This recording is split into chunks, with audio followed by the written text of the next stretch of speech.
Muy buenas tardes a todos, bienvenidos a la tarde de 24, bienvenidos a MMD. Ya nos vamos a meter con todos los temas del día. Vamos a hablar del Consejo de la Magistratura en un ratito, lo que está pasando en esta pulseada muy fuerte por el organismo que tiene un rol fundamental, ¿no? Que es evaluar la designación y la remoción de los jueces, evaluar la conducta de los jueces en la Argentina.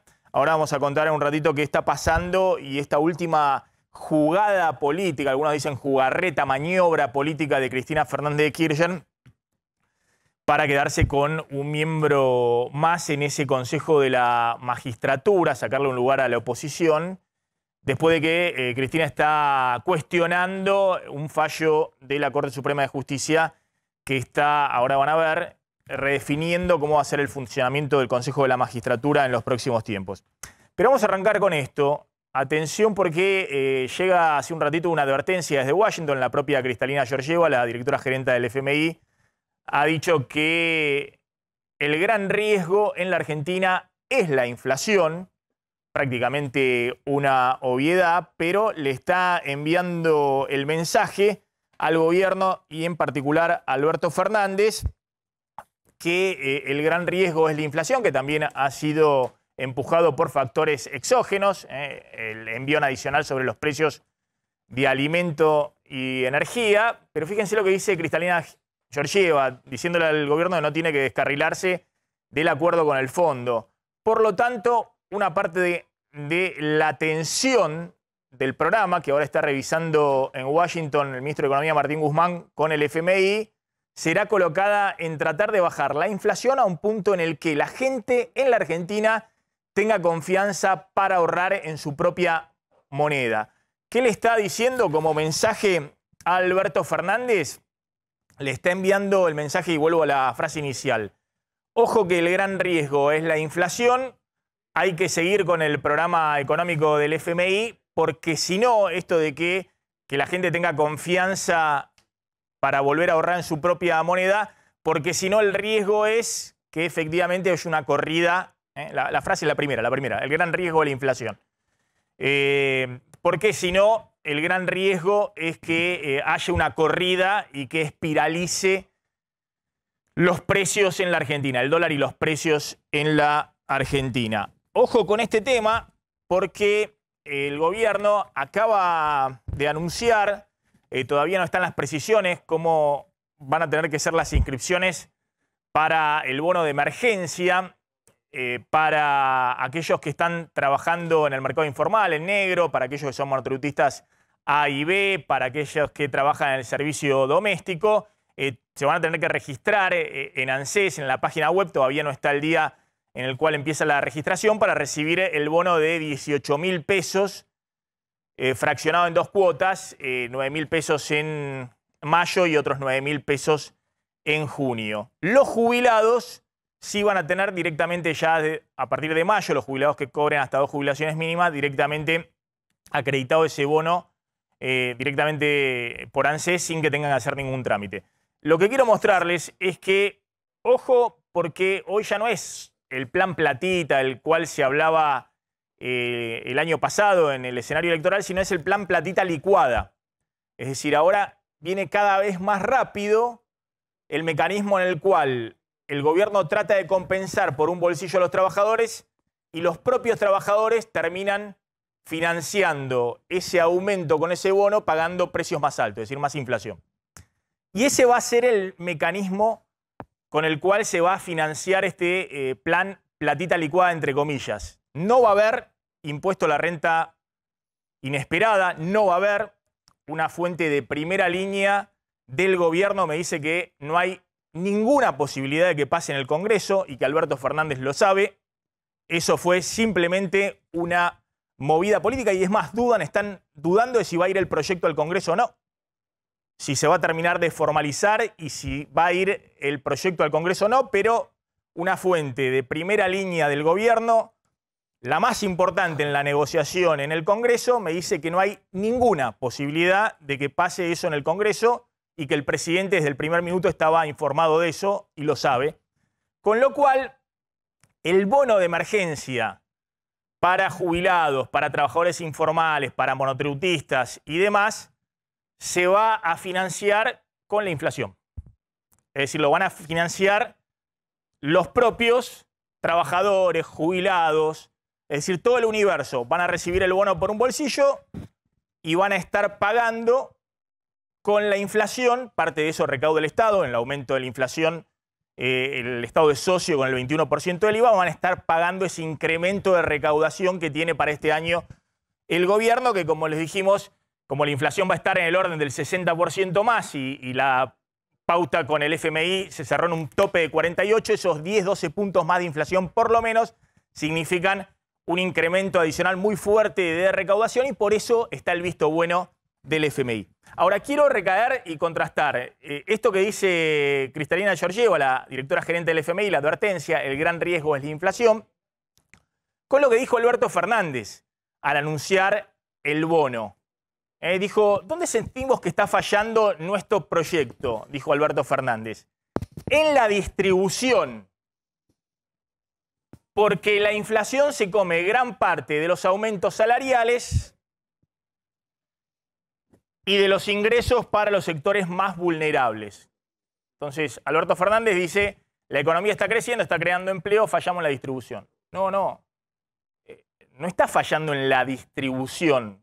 Lo dije varias veces. Es un problema la distribución, es un problema de los países que ordenaron la macroeconomía, que tienen, hasta este shock externo, tenían 3-4% de inflación y que venían los últimos 15 años creciendo. Y ese es el problema de Chile en este momento, que ha tenido un cambio político drástico justamente porque discuten de cómo ese modelo de crecimiento con baja inflación no generó una mejor distribución. El problema de la Argentina es el que le advierte el FMI, Kristalina Georgieva, al gobierno. El gran riesgo acá es la inflación. Y ese es un problema macroeconómico, es un problema que tenés que resolverlo con un plan económico. No buscando mecanismos de compensación puntual. Eso te dura 2 meses. Y fíjense cómo te dura 2 meses. Este es el serrucho de las jubilaciones mínimas. Fíjense cómo cada vez que hay un aumento jubilatorio, este es el serrucho, pongamos bien la placa, encuadrémosla acá para así puedo mostrar el título, todo. Entra acá, si no achiquémoslo, bueno, ahora lo vemos bien, pongamos para así se ve todo.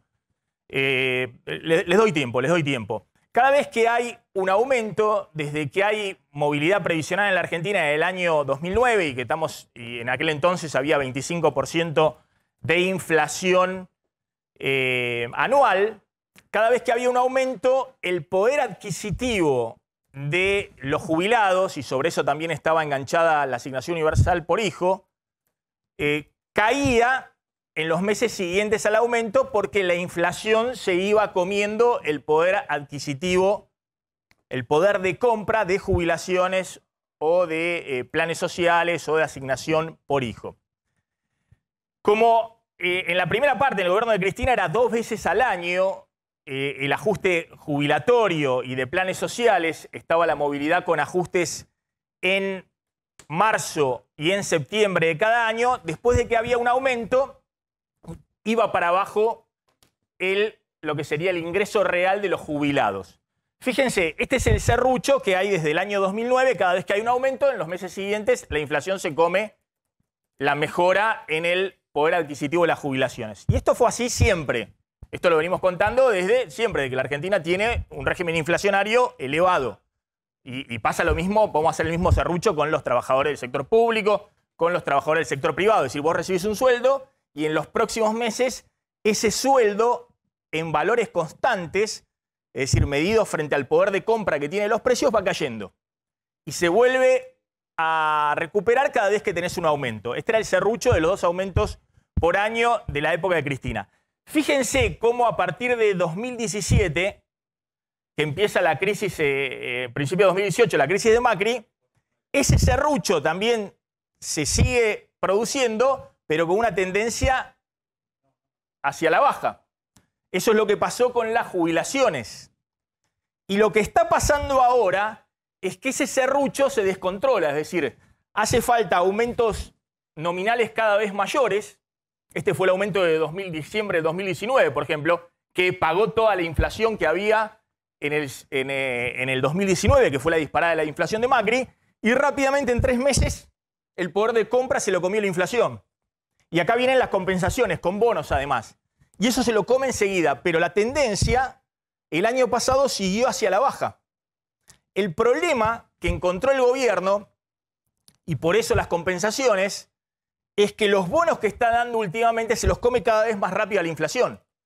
Este era el aumento que dio el gobierno en marzo con el régimen de movilidad previsional. Miren a dónde quedó de abajo, eran los 32.600 pesos de la jubilación mínima.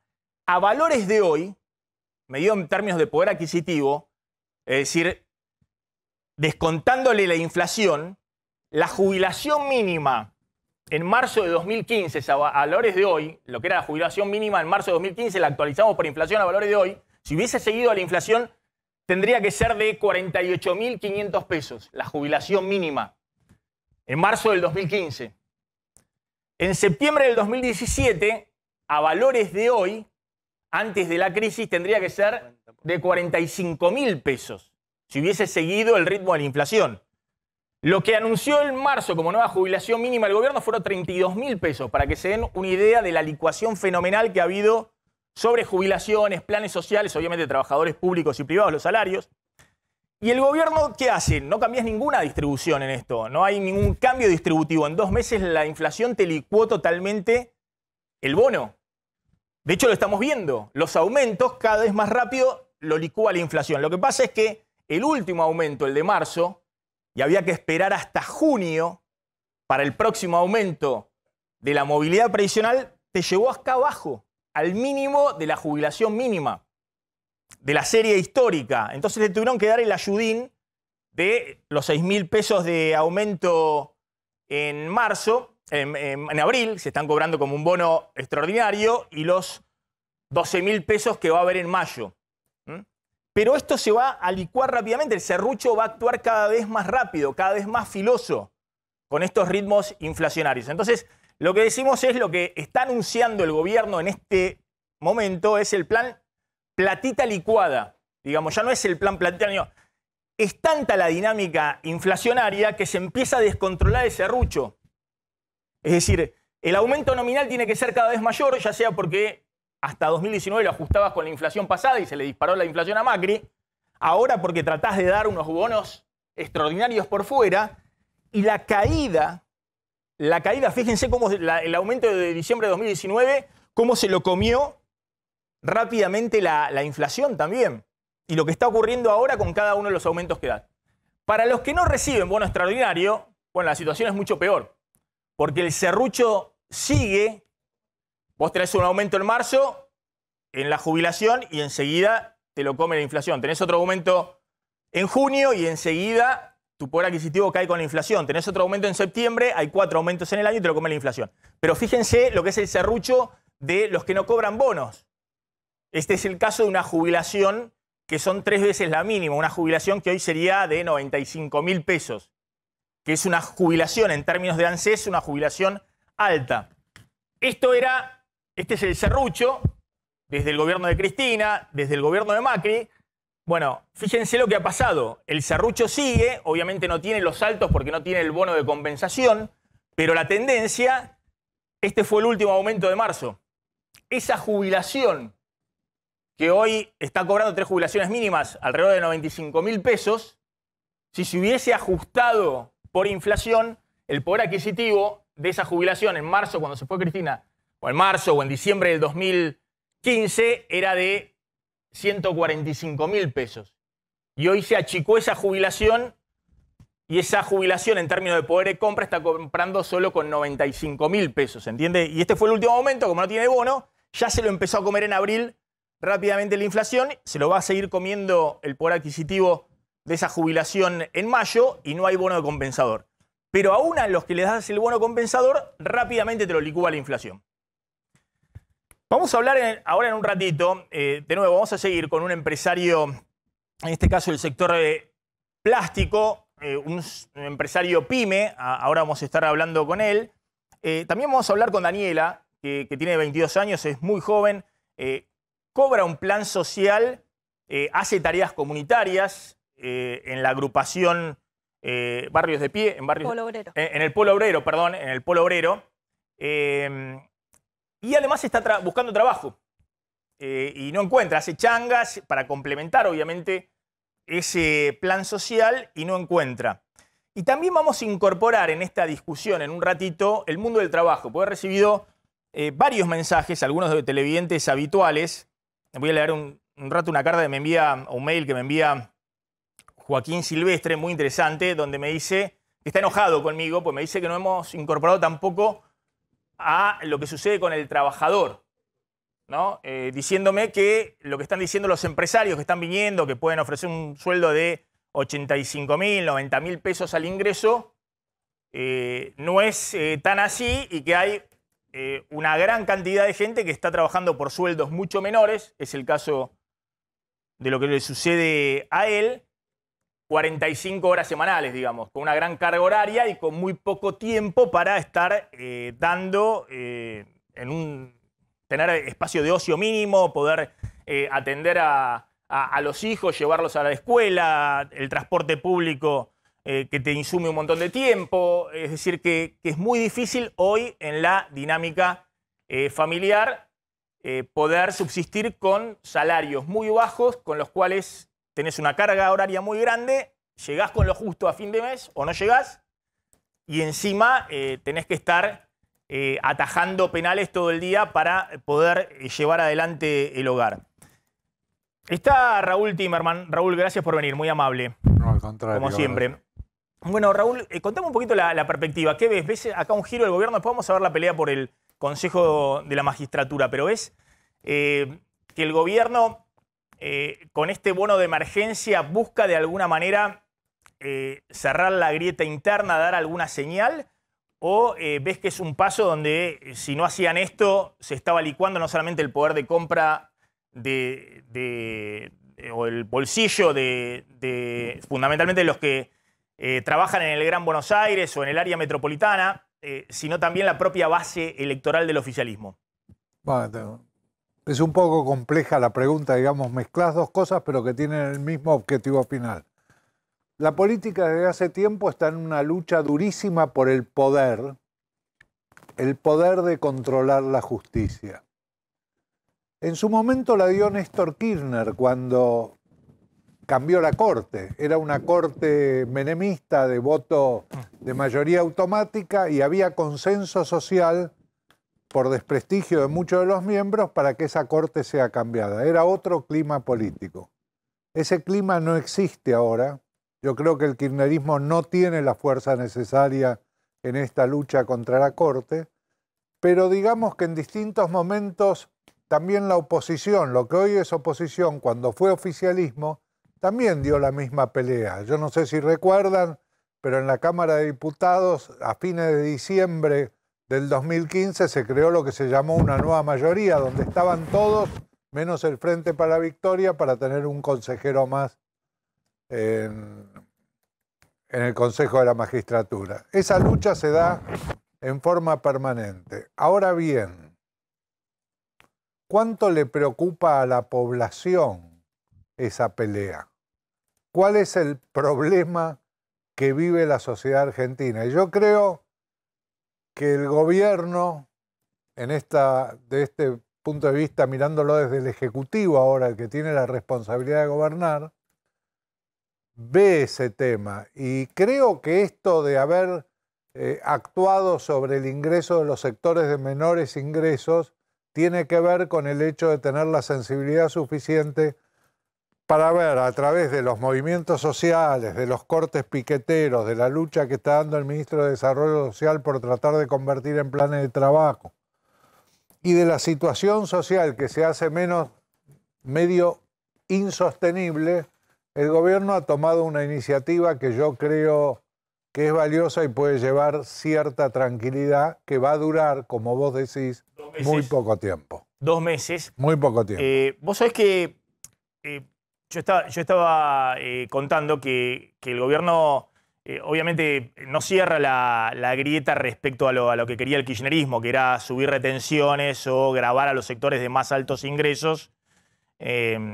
y discutir, aunque es imposible discutir con 60% de inflación, la cuestión distributiva. Sí. Es decir, pensar de que vos podés, no sé, en este contexto político donde el gobierno está totalmente debilitado, empezar a discutir si en la Argentina vas a tener un perfil distributivo mejor del que has tenido los últicos 20 años. Hay un deslizamiento de la grieta. Claro, pero vos ves ahí que lo que buscó también Alberto Fernández es, bueno, respaldar, porque esto es lo que me dicen. El presidente sabe que no hay ninguna posibilidad de que pase en el Congreso el impuesto a la renta inesperada. Igual la tiene que presentar. Se lo planteó la mesa chica. Igual hay que presentarlo. Y ahí le dijeron, no hay ninguna posibilidad, no hay una chance, verdad. No hay ninguna posibilidad de que esto pase. Cero. 2. El presidente anuncia algo que sabe que a los 2-3 meses va a quedar licuado por la inflación. Tiene margen para hacerlo en el acuerdo con el fondo. 3. La gran batalla que se viene es el aumento de tarifas de servicios públicos. Que el presidente y el ministro de Economía creen que con esta medida le da aire para cumplir un requisito que para el FMI es inexorable. La semana pasada el ministro de Economía llamó a audiencias públicas para poder instrumentar los aumentos de luz y gas a más tardar en junio. Sí.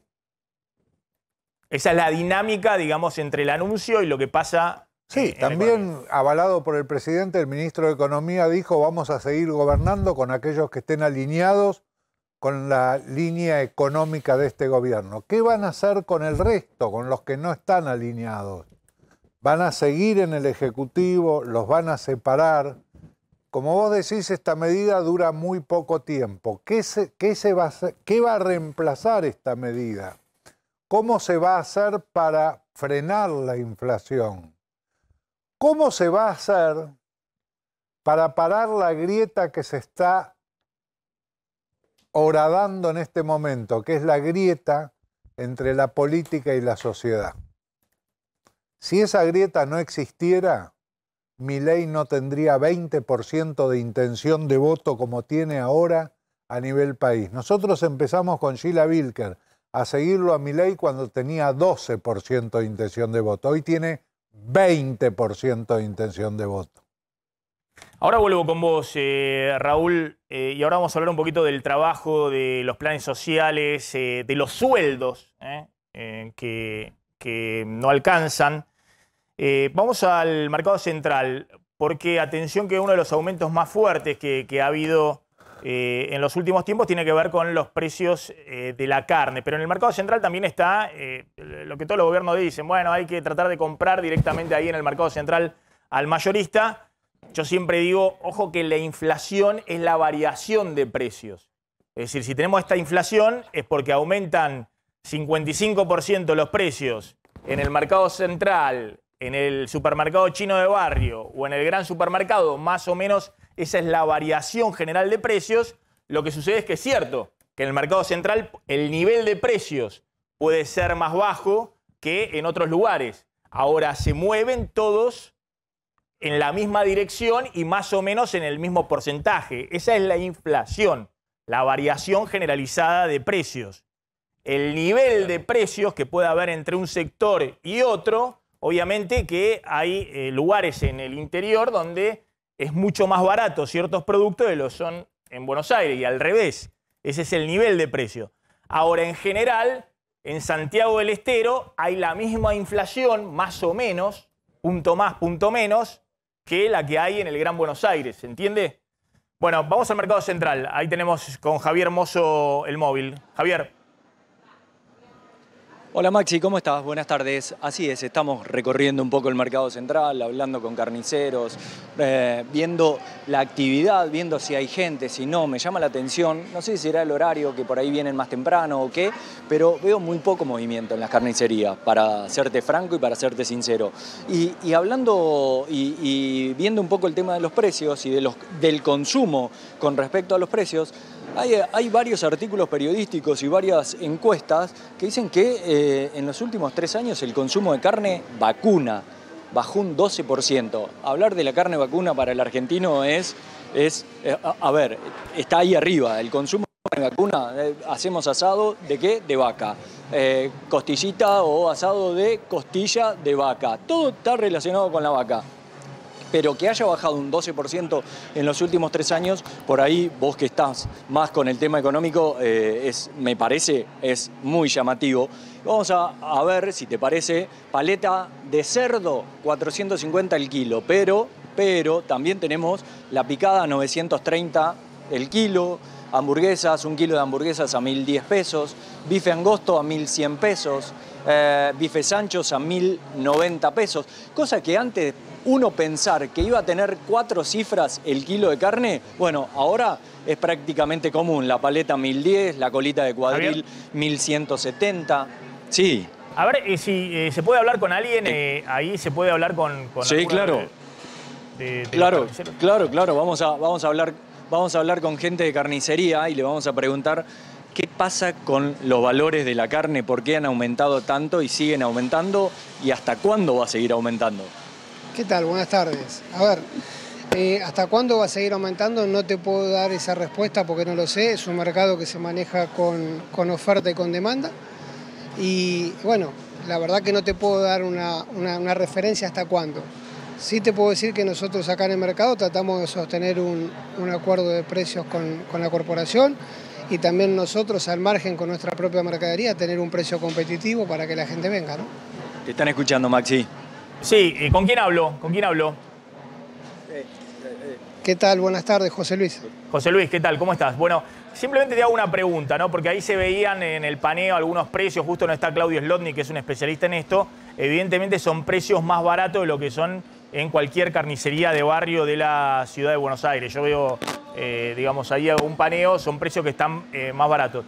Yo contaba que una cosa es el nivel de precio, es decir, que en el mercado central ustedes tienen ahí precios más baratos, lo mismo pasa con las frutas y verduras. Y otra cosa es la inflación, es decir, ustedes ven que ahí también están aumentando, ustedes reciben ahí aumentos de precio, no sé, la carne ha aumentado según el INDEC en el último año, creo que casi 70% es el aumento de la carne, es decir, por arriba incluso del 55% de inflación anual. Ese aumento de precios ustedes también lo perciben, por más de que están vendiendo obviamente carne más barata de lo que se vende en la carnicería de barrio. Sí, tal cual. A ver, no estamos ajenos a lo que pasa en un mercado. El volumen de incremento sí ha estado. Nosotros lo que sí tratamos siempre es de tener un precio competitivo y a veces en algún momento absorbemos alguna suba para no quedar fuera de mercado, ¿no? Claro.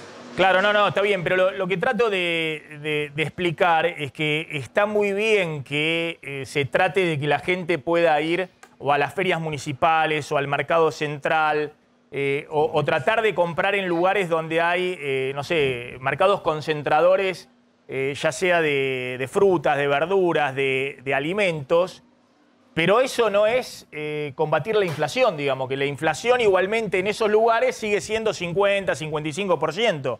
Lo que sí hay lugares donde efectivamente se puede conseguir precios más baratos. Sí, tal cual. A ver, nosotros acá somos un conjunto de comercios y de varios rubros, como acabaste de decir vos, donde cada uno, desde nuestro humilde lugar, tratamos de colaborar para que la gente nos pueda también acompañar y nos pueda comprar. Somos conscientes que tal vez en el afuera se hace mucho más complejo. Acá yo al tener una carne con un precio accesible y la gente que vende granja, el pollo y así lo mismo te puedo decir con los demás rubros, hace que la gente venga. Tal vez si estuviera en la calle sería otra mi realidad. Hoy acá la realidad nuestra es esta. ¿Vos sentís, José Luis, ahí también percibís la caída del consumo? Y a ver si lo puedo ver a José Luis así no nos podemos ver. ¿Vos sentís la caída del consumo? ¿Percibís efectivamente, no sé, en el ticket de compra? La gente, no sé, por ahí tenía un ticket de compra X y ahora ese ticket de compra, pese a que obviamente por una cuestión nominal de la inflación puede ser más grande, la gente se termina llevando menos. ¿Ves ahí una reducción también del consumo ahí en la carnicería tuya que está ahí en el mercado central? Sí, a ver, sí, acá lo que nosotros vemos es que la gente sigue teniendo prácticamente el mismo valor de ticket de los últimos tiempos y ha habido algún incremento en el valor, o sea que cuando haces la cuenta final llevas algún kilo menos. Lo que pasa que también, como te digo una cosa, te digo la otra, la gente al tener opción ha cambiado también a veces algún hábito de consumo. Si bien antes llevaban más todo cortes vacuno, hoy te lo mechan con algo de cerdo que está barato, entonces la gente va buscando la opción que más les conviene. Lo mismo pasa con el tema de granja. Yo granja no trabajo, pero la posición de venta de granja ha crecido también. Bien, José Luis, muchas gracias, muy amable de tu parte. Gracias, Javier, ahí Gracias desde el Mercado Central. Bueno, me voy a meter con el tema que venimos tratando. Escuchá esto, Raúl, que me parece que te va a interesar. Venimos tratando de abordar lo que está sucediendo, por un lado, con una Argentina que tiene 1.200.000 planes sociales. Siempre contamos, en 2015 había 400.000, a fines de 2019 había 800.000, hoy hay 1.200.000 planes sociales. Y por otro lado, empresarios que dicen, yo en mi rubro particular, ahora estamos con un empresario del sector plástico, estoy buscando empleo y no consigo trabajadores o trabajadores calificados. Bueno, ¿qué está sucediendo con eso? Y también si efectivamente, que no son solamente los que hemos entrevistado y que son de organizaciones sociales, el Polo Obrero, Barrio de Pie, o gente que cobra planes sociales, sino que ahora van a escuchar también trabajadores que dicen, yo trabajo por un sueldo que no llego a fin de mes, y gente que es calificada, que ha estudiado mucho para ese trabajo. Así que vamos a tratar de ver qué está pasando en ese universo del trabajo, los empresarios, pyme y los planes sociales. Está Jorge Metri, que es empresario del sector plástico, presidente de la Asociación de Pequeña y Mediana Empresa del Plástico. Y está también con nosotros Daniela Andrada. Daniela es de La Matanza, es de González Catán, tiene 22 años, no tiene hijos, es muy jovencita, y cobra un plan, pero hace changas. Ahora me vas a contar, Daniela, qué hiciste y qué es lo que haces, además de un trabajo comunitario para la gente que está en un comedor comunitario. A ver, empiezo con el empresario, ¿no? ¿Usted a qué se dedica? Es del sector plástico, pero ¿qué hace en particular?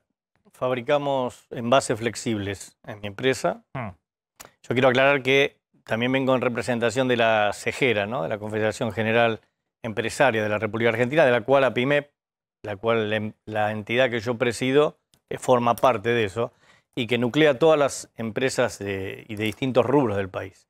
Pero si vamos a hablar específicamente del rubro del plástico, bueno, mi empresa en particular se dedica a la fabricación de bolsas de polietileno. ¿De bolsas de polietileno? ¿Y cuántos trabajadores están empleados en su empresa? En mi empresa son 15 trabajadores en este momento. 15 trabajadores. Es una pyme. ¿Qué les pasa a ustedes con este tema de... es así como dicen que están buscando, por lo menos ha habido... hemos contado varias veces la dinámica de la recuperación económica, los pesos dando vuelta, la inflación que se come esos pesos que dan vuelta, pero en algunos sectores ha habido una reactivación del consumo, de la demanda, de los pedidos. ¿A ustedes también le pasó eso? Sí, en el caso del rubro del plástico fue uno de los, entre comillas, favorecidos por el tema de la pandemia, ya que fue un rubro que asistió con los productos que son... por el tema de la contagiosidad que tenía la enfermedad del COVID, se utilizó muchísimo todo lo que es descartable y lo que es bolsa, ¿no? Y lo que son productos plásticos, ya sean los envases para el alcohol en gel y todo lo demás. De hecho, muchos empresarios, sobre todo pequeños, se vieron en la obligación de que estaban medio muy mal de trabajo, empezaron a reactivarse y trataron de tomar personal. Y en el caso, yo te voy a contar un caso particular de mi empresa. Nosotros tuvimos inclusive con agencias de trabajo poniendo avisos para tomar gente calificada, obviamente impresores, extrusores, confeccionistas, y no venía nadie. Solamente vino un confeccionista, que muy buen maquinista, que cuando decidimos adquirirlo y tomarlo, le dijimos, bueno, vas a hacer el preocupacional, vas a ir así te ponemos en blanco y demás. Me dijo, no, en blanco no. ¿Cómo en blanco no? No, me dice, porque yo estoy cobrando un plan y si me ponen en blanco dejo de cobrarlo. Le digo, lo que pasa es que en la empresa se maneja así por el tema de la RT, por el riesgo del trabajo y demás. Y no vino más. Ahora, ¿cuáles son los sueldos que se ofrecen? Ahí es un trabajador calificado, digamos, ¿no? Sí. No sé si ustedes califican o pueden capacitar a alguien que no tenga instrucción. ¿Cuánto sería el sueldo de ingreso a un trabajo en ese tipo de empresa o de fábrica? ¿Una pyme chiquita del sector? Un confeccionista, sí, hoy por hoy en la empresa debe estar alrededor de los 85.000 pesos. ¿En mano? En mano. Ahora, ¿para eso hay que calificarse? Y para eso hay que calificarse. Sí. ¿En cuánto tiempo? Y todo depende del tipo de trabajo que haga. Si es para la confección, y capaz que le lleva meses, no tampoco años. Pero lo que es impresión y extrusión, sí le puede llevar varios años. Eso tiene que ver con la experiencia. Claro, claro, pero Más allá de que ahí está difícil cómo se hace el paso de alguien que está cobrando un plan social y, por ejemplo, quiere ingresar a ese tipo de trabajo. ¿Cómo hace para capacitarse y al mismo tiempo de qué vive? Maxi, nosotros venimos insistiendo ya de hace tiempo, ¿no? Y que hablamos con empresarios de otros rubros también, que desde que se terminó el colegio secundario, el industrial, en este país se perdió el oficio. Antes, yo soy técnico mecánico, yo soy una persona salido del colegio industrial y trabajé como empleado en otras empresas hasta que a los 21, 22 años decidí arriesgarme a ponerme por mi cuenta. Con el esfuerzo y el acompañamiento y demás, fuimos haciendo eso, fuimos creciendo. Pero hoy no hay gente calificada, capacitada. Nosotros la capacitación la hacemos nosotros en nuestra propia empresa, como la hacen un montón de empresarios pequeños. Ahora, esa capacitación, si ustedes toman a un trabajador, pueden pagarle de ingreso ese sueldo y porque normalmente estar capacitando. El rubro del plástico, más allá de las diferencias que tenemos con el gremio, es uno de los pocos gremios que mantuvo el poder adquisitivo de sus empleados. Nosotros nos manejamos con un convenio colectivo y hoy por hoy fue uno de los primeros que cerró las paritarias ahora con aumentos hasta septiembre, con bonos compensatorios y que después se van incorporando a la hora de cada empleado. A ver, para plantearlo en términos más simples, ¿qué es lo que ustedes plantean con el tema planes sociales?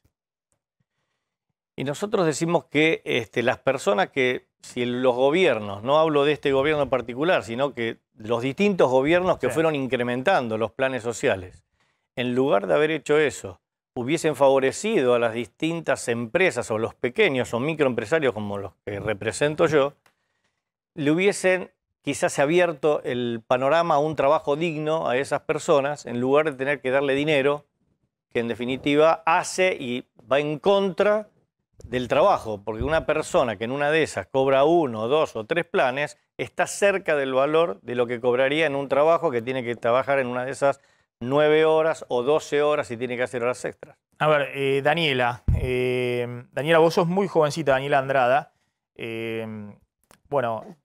Militás en el Polo Obrero. Sí. Y, cobrás un plan. ¿Y qué haces? En el Polo Obrero trabajamos en los comedores. Todos los días se hace la comida para que todos los compañeros puedan ir a buscar la comida, ¿no? Y los vecinos también, además, porque la verdad es que la situación está súper difícil, ¿no? Y hay mucha gente que depende de los comedores populares y como se hablaba hace rato, ¿no? Que los salarios están muy bajos y a veces la gente realmente no tiene para estar cocinando todos los días y darle las 4 comidas a sus hijos todos los días. Entonces ya se sacan un peso yendo a buscar la comida al comedor, ¿no? Y bueno, y respecto a lo que decía él de los trabajos y todo eso, nosotros sí buscamos trabajo todo el tiempo. Todos los compañeros que están ahí, que están en el Polo Obrero y en las demás organizaciones, todos tienen su trabajo, o sea, changuitas o lo que sea, porque la verdad es que con un plan de 16.000 pesos no se puede vivir y no se puede vivir todo el mes. Y además tener que darle de comer a sus hijos. ¿Qué trabajos estuviste haciendo? Más allá de que en sí, obviamente, atender un comedor comunitario o hacer tareas de asistencia. ¿Vos terminaste el secundario? Sí, terminé el secundario, empecé el CBC en la universidad. En la Universidad de Derecho. De Derecho. ¿Y no pudiste completar, no pudiste seguir ahí? No, porque él tenía una realidad que era o era estudiar o era trabajar para que mi familia pueda comer. ¿Tus padres tienen algún trabajo? Mi papá trabajó toda su vida en blanco, pero cuando empezó la pandemia y todo eso, perdió su trabajo y ahora lo único que tiene son changuitas en negro. ¿Él qué hacía? Es albañil. Él es albañil. ¿Y tu mamá? No, mi mamá se la rebusca igual que yo, también es costurera, fue niñera, se la rebusca depende de lo Es que ama de venga. casa, digamos, Sí. y trabaja en la casa. ¿Y vos qué hiciste, digamos? Distintos trabajos, costurería, ¿qué estuviste? Sí, costurería en sí no, es confección de zapatos lo que yo Ah. hacía, que sí es coser los zapatos. Sí. La verdad es que es una paga muy mínima, creo que en ese momento me pagan entre 5 y 1 peso por cada par de zapatos y es trabajar día y noche para poder completar los zapatos y tener una entrada, un ingreso un poquito acorde, qué sé yo. Ahora, obviamente yo insisto, acá hay también un trabajo distinto más allá de tu militancia en el polo obrero, que es un trabajo que hay que ver a futuro, que es todo el trabajo de cuidado de personas, trabajo en comedores comunitarios, trabajos también que se hacen voluntarios en actividades deportivas para que los chicos estén en un lugar deportivo y no en la calle. Todo eso tiene un valor que hasta ahora no está bien valuado, no está bien remunerado. En el futuro hay toda una discusión de esto, de cuáles van a ser los empleos que queden. Bueno, claramente ese tipo de trabajos que requieren de la persona interactuando con otra van a ser trabajos que van a estar muy presentes. Pero te pregunto, ¿y vos cómo vivís? Porque con 16.500 pesos, que es el plan social, me imagino que no vivís. No, claramente no, porque no alcanza para nada, ¿no? ¿Pero tenés algún otro ingreso? Sí, yo ahora hice un curso de uñas, ¿no? De cómo hacer uñas. Hago eso, la verdad es que no se gana mucho tampoco porque no todo el mundo tiene para pagar unas uñas, ¿no? Y después de lo que venga, te digo, me las ingenio para lo que sea. Y de la gente que vos ves ahí, que está como vos cobrando plan, ¿no? Porque un poco lo que plantean los empresarios es, a ver si interpreto bien, ¿no? el argumento. Por un lado, los planes desincentivan a que la gente encuentre un trabajo en blanco, porque si deja el plan, que no es solamente los 16.500 pesos, sino que es una integralidad, es la tarjeta alimentaria, creo que no es incompatible con la UH, entonces eso puede sumar, no sé, unos 40.000 pesos en un hogar, o por ahí un poquito más o un poco menos. Si deja el plan porque se puso en un trabajo en blanco, que no sabe si va a durar 3, 6 meses y demás, bueno, después cuando le dan de baja el plan es muy difícil dar nuevamente el alta. ¿Vos ves que la gente que está con planes efectivamente está todo el tiempo buscando un trabajo? Sí, es totalmente así. Todos los compañeros buscan trabajo, es más, nos avisamos de, che, están pidiendo, no sé, una mesera en tal lado, están pidiendo para un kiosco o lo que sea. Todo el tiempo están buscando trabajo. ¿Y consiguen trabajo? A veces sí, a veces no. Porque también depende de qué tipo de trabajo sea, ¿no? O sea, cuánto sea la paga y todo eso. Porque, por ejemplo, hay una compañera que es amiga mía que está trabajando en un taller textil y le pagan 1 peso por cada conjunto de ropa interior que arma. No, pero 1 peso no puede ser. Es 1 peso por cada prenda de ropa interior que arme. Supuestamente tienen que ganar 800 pesos por día. Ella no llega. ¿Cuántas arma, digamos, en una hora? Para saber un poco cuánto le pagan la hora, digamos. Y depende si ya lo tenés al conocimiento, lo haces rápido o no. Se supone que por día tienen que ganar 800 pesos. Ella no llega. 800 pesos por día. Ella no llega porque tiene además una hija que tiene que llevarla a la escuela, tiene que ir a buscarla y demás cosas. Pero es una locura. Y pero claro, 800 pesos por día, por 5 días son 4.000 pesos por semana. Claro. Son los 16.000 pesos del plan. Por eso, y te recontra remil explotan por 800 pesos por día. Pero ese es un trabajo que totalmente en negro, digamos. Que sí, totalmente en negro. Clandestino y demás. Y eso existe, existe, Maxi. Eso hay, lamentablemente, vos sabés muy bien, uno se cansa de escuchar permanentemente en los medios que del 40% o el 50% de la gente que trabaja en negro, pero nadie hace nada para tratar de regularizar ese tipo de política. Es verdad, existen, yo tengo gente conocida también que o sea, yo no le puedo decir lo que le tiene que pagar a sus empleados, pero que está por debajo de lo que marca la ley. Y eso lo permite a veces esta permeabilidad que hay, de que a veces la gente por miedo no denuncia este tipo de actividad y son explotados. Y todas estas cosas, los planes, estos empresarios que no son empresarios, no se hacen y como que conspiran contra el trabajo como corresponde. Yo te hago un ejemplo en nuestro caso particular, en APIMEP, en lo que son el rubro plástico. Nosotros hace 4 años que estamos con un juicio con el sindicato plástico por un artículo 43, que habla justamente de la capacitación, cultura y otros. Una capacitación que el sindicato no lo da. No lo da, y los pocos cursos, cuando nosotros empezamos a hacer acción, empezaron a aparecer que daban cursos, y obviamente eso lo tiene que pagar obligatoriamente todos los empresarios del rubro para poder capacitar a quizás algunos empleados de algunas empresas. Está bien, lo que dicen, y también creo que existe, por ejemplo, en comercio, digamos, ¿no? No es el aporte del trabajador que es voluntario al sindicato, Exacto, que creo que está alrededor del 3%, sino 2%. que algunos Cavalieri creo que lo consiguió en comercio, tienen un aporte obligatorio de las empresas al sindicato para un fondo de capacitación, y esa capacitación no ocurre. No Eso es lo que están diciendo. Exactamente. Bueno, a ver, y sumemos acá, por favor, le pido a la producción, porque tenemos una agenda muy apretada de temas. Hoy está el Consejo de la Magistratura, ahora vamos a hablar de esta nueva advertencia del FMI.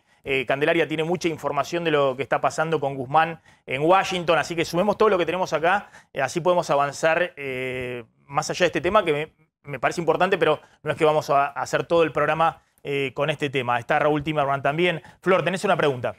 Jorge, me gustaría saber cuáles son las características de esos trabajadores que se acercan y que después no quieren agarrar el trabajo, o que van un día y después no van, porque la verdad que lo que nos encontramos en los últimos días son empresarios que todos dicen que ante una situación muy simple de resolver, es decir, un trabajador que puede rápidamente capacitarse para algún trabajo, enseguida ya tiene un trabajo de 80.000, 85.000 pesos. Y hasta ahora no encontramos ni militante ni trabajador que nos dijera que efectivamente consigue ese tipo de trabajos. Entonces la pregunta es, ¿a dónde van a buscar a esos trabajadores o cuáles son las características de esos trabajadores? Mira, en el caso de esos trabajadores son en general gente calificada, gente de oficio. Como te decía antes, con respecto a lo que tiene que ver, en mi caso particular, en lo que hace a impresores flexográficos o extrusores, los que manejan las máquinas que fabrican el film de polietileno. En el caso gente que alguna vez se dedicó a eso. Exactamente. Y no hay gente que aparece. Yo he puesto 2 agencias de trabajo, ha venido gente que ha trabajado quizás en otra maquinaria, como en sopladoras, en inyectoras, así dentro del rubro, pero en otro trabajo, que no me sirve. Por ejemplo, en el caso mío particular, yo necesito a la persona que sepa, porque el aumento de la producción y la necesidad de la empresa sí lo requiere. Daniela, ¿vos alguna vez escuchaste entre tu gente que a alguien le ofrecieran un trabajo de 80.000, 85.000 pesos y lo rechazara? Nunca. No, la verdad es que sí se conocen de empresas, ¿no?, que están pidiendo trabajadores y vos vas, te presentás, qué sé yo, te dicen, bueno, te vamos a tomar tenés que estar como de prueba 1 mes entero, o en algunos casos es más tiempo, porque a mi amiga le pasó que la quisieron tomar de prueba 3 meses, sin pagarle, obviamente, o sea, haciendo trabajo gratis, y que después la iban a contratar efectivamente, que pase a planta, y la verdad es que no pasa eso después de que pasan los 3 meses y que tienen el trabajo gratis, te dicen tipo, bueno, no vuelvas, nosotros te llamamos. Es que pasa eso de verdad, porque tienen trabajo gratis los 3 meses y se le pagan las horas que trabaja y el tiempo que viene, me parece que es lo lógico, ¿no? ¿Hay alguna posibilidad, creen los empresarios, de reconvertir a alguien que está, el plan social, en un trabajo que después pueda tener una estabilidad y un ingreso mucho mejor al que pueden dar los planes sociales? Mirá, yo te digo que hay un descontento tan grande, sobre todo en los micro y pequeños empresarios, que son empresas muy pequeñas. Llega un momento que deciden cerrarse y no tomar más personal, se achican en lugar de agrandarse. por eso, porque no encuentran gente o porque no les interesa tener quizás una planta con cantidad de empresarios, ¿no? De empleados que quieran formar. Pero la realidad es que sí, si uno apunta a la reactivación de las distintas empresas, toda esta gente tendría que empezar a pensar en hacer algún curso de capacitación de las necesidades que hoy tienen los distintos rubros. Yo te hablo del plástico nada más, pero hay un montón de otros rubros también que tienen necesidades y que le está faltando el personal que esté calificado para eso. Bueno, está bien, pero por eso estamos hablando de cómo son los mecanismos para que efectivamente eso pueda ocurrir. Me avisan cuando tengo un empresario en el Chaco, super pyme, microempresario, que dice que no encuentra, pero tengo la carta acá que me envió, que no encuentra gente para trabajar y que ahí en el Chaco los planes sociales atentan contra eso. Y tengo a una licenciada en trabajo social que gana 79.301 pesos, está recibida de la Universidad Nacional de La Plata, tiene 10 años de antigüedad, trabaja en el Estado en este momento, también trabaja para una empresa de salud, de internación domiciliaria para pacientes oncológicos, bueno, pero en total gana 79.000 pesos.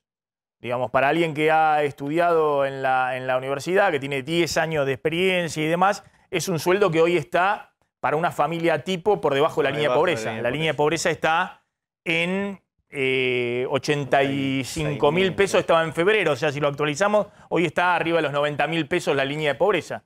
Y esta licenciada en Servicio Social de la Universidad Nacional de La Plata cuenta que tiene 10 años de antigüedad y con los dos trabajos no supera los 80.000 pesos, es decir, está por debajo de la línea de pobreza. Raúl, me quiero meter con vos ahora con el tema del Consejo de Magistratura, lo que está pasando en la interna y en la dinámica del gobierno, pero si tenés alguna reflexión para hacer de esto que está ocurriendo, ¿no? Que parecen mundos distintos, pero es un poco el drama general de la Argentina, la dificultad para encontrar ingresos estables y la inflación que te licúa todos esos ingresos. Sí, yo quiero hacer una observación. Sí. Hay un círculo vicioso entre la entrada en la inactividad de un país y después, cuando el país intenta recuperarse, conseguir la mano de obra adecuada. Fíjate vos, la Argentina en los años 60, 70 construía gasoductos, oleoductos. Había escuelas que formaban soldadores de gasoductos, que tienen que soldar tubos que van a llevar gas a alta presión. Ahora mañana el presidente viaja a Neuquén y anuncia el lanzamiento de la construcción del gasoducto Néstor Kirchner. Mi pregunta es, ¿dónde van a conseguir los soldadores? ¿Dónde van a conseguir los soldadores calificados para hacer esa obra? No los van a poder conseguir. Van a tener que hacer como cuando se empezó en la Argentina en la década del 60, que se trajeron soldadores de Chile. ¿Por qué? Porque durante muchísimos años no se construyó un solo gasoducto en la Argentina. Estamos en un círculo vicioso Ahora terrible. te pregunto una cosa, ¿no crees que también hay una responsabilidad de la dirigencia política muy grande? Solamente, como está gobernando este gobierno en general, los que gobiernan tienen un poquito más responsabilidad que los que están en la oposición. Escuchá, por eso los que están en la oposición pueden decir y hacer cualquier cosa, ya tendrán su turno de fracasar cuando estén en el gobierno. Maxi. Pero ¿no crees que hay un poquito una responsabilidad donde todos creían, bueno, la situación no la invocamos, aumentamos los planes sociales? Total, después vamos compensándolo con la inflación. Una lógica que funcionó en el segundo gobierno de Cristina con la inflación al 55, al 25, salvo el salto del 40%. Ahora esa lógica ya no funciona más. No. Digamos, ya no podés compensar. ¿Cómo podés hacer para compensar? Y del otro lado tenés los planes sociales, 1.200.000 planes sociales, y tenés incluso gente que está incorporándose al mercado laboral, en blanco, en negro, pero que está por debajo de la línea de pobreza, es decir, con salarios totalmente deprimidos en términos de poder adquisitivo. Sí, vos fíjate una cosa, la minería en Chile exporta 60.000 millones de dólares por año, la minería en Perú exporta 40.000 millones de dólares por año. ¿Sabés cuánto exporta la minería en Argentina? 3.000 millones de dólares por año. Tenemos en Chubut la reserva de plata más grande del mundo. Cuando se intenta explotar, incendian la Casa de Gobierno de Chubut, incendian el diario de Chubut. El gobernador Suárez en Mendoza hizo toda su campaña diciendo que va a volver la minería a Mendoza. A los 3 días, por los movimientos, por la falta de consenso social, la movilización de la gente. Mar del Plata, offshore a 300 kilómetros. Dicen, no, no se puede hacer porque eso puede generar un daño desde el punto de vista del estrés de las ballenas, dice el juez. Y por eso da un amparo. Esto es Argentina. Es muy difícil avanzar.